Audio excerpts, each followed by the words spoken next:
तो हेलो दोस्तों, आज की हमारी स्टोरी है एक डायन की। तो बकचोदी ना करते हुए स्टार्ट करते हैं आज की मज़ेदार कहानी। गांव के पुराने पीपल के पेड़ के नीचे बैठी बूढ़ी अम्मा बच्चों को एक डरावनी कहानी सुना रही थी। एक डायन की कहानी जिसका प्यार अधूरा रह गया था।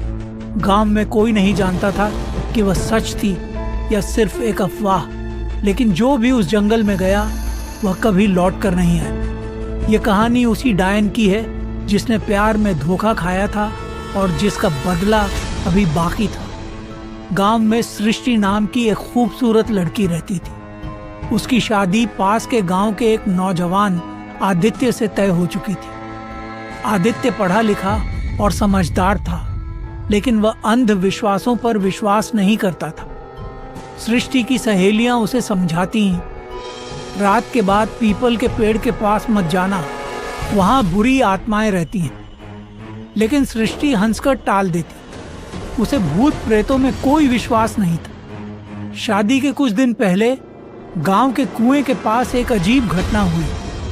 सृष्टि ने एक छाया देखी, एक औरत की जिसके बाल खुले हुए थे और उसकी लाल आंखें चमक रही थीं। वह छाया धीरे धीरे उसकी तरफ बढ़ने लगी। सृष्टि चीखते हुए भागी और घर आकर दरवाजा बंद कर लिया। यह सिर्फ भ्रम था, उसने खुद को समझाया, लेकिन अंदर से एक अजीब डर उसे महसूस हो रहा था।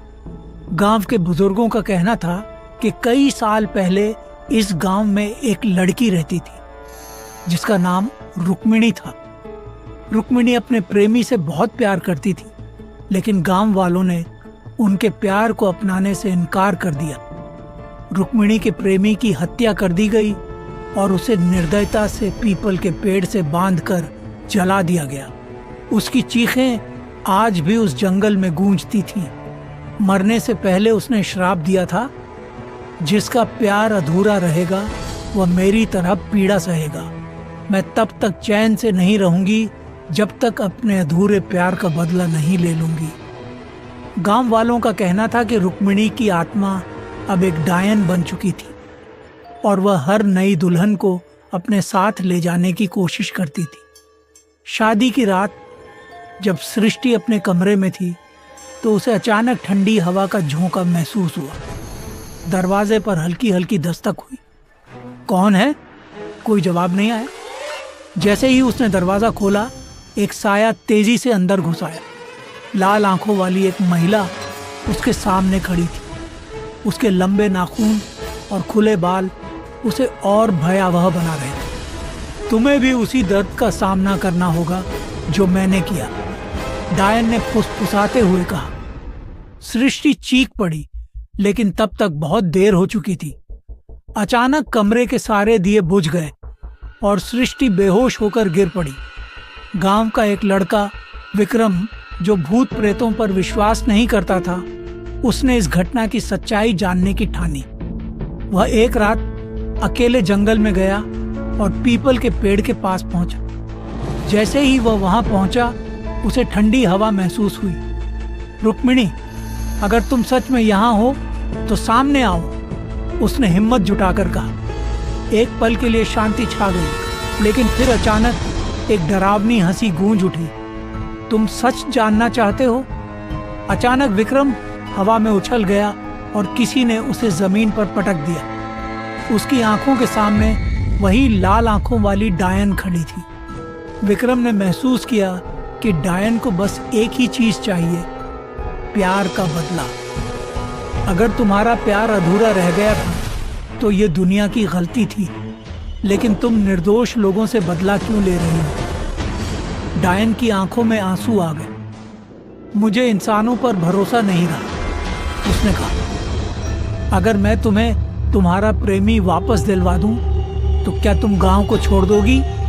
विक्रम ने पूछा।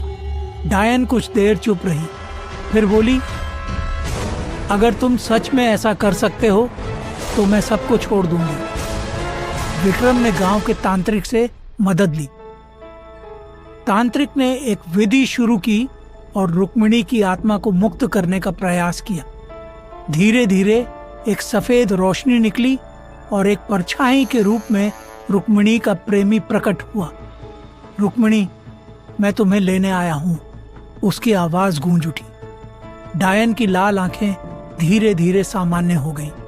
उसने एक अंतिम नजर विक्रम पर डाली और फिर अपने प्रेमी के साथ उस रोशनी में विलीन हो गई। इसके बाद गांव में कोई अनहोनी नहीं हुई। सृष्टि अब सुरक्षित थी। विक्रम एक हीरो बन गया और गांव वालों ने पीपल के पेड़ को पूजा स्थल बना दिया। रुक्मिणी की आत्मा अब मुक्त थी, लेकिन जंगल में जाने वालों को आज भी कभी कभी एक धीमी हंसी सुनाई देती है, मानो कोई कह रहा हो, सच्चा प्यार कभी अधूरा नहीं रहता। अगर कहानी अच्छी लगी है तो सब्सक्राइब जरूर कर लें। Thanks for watching.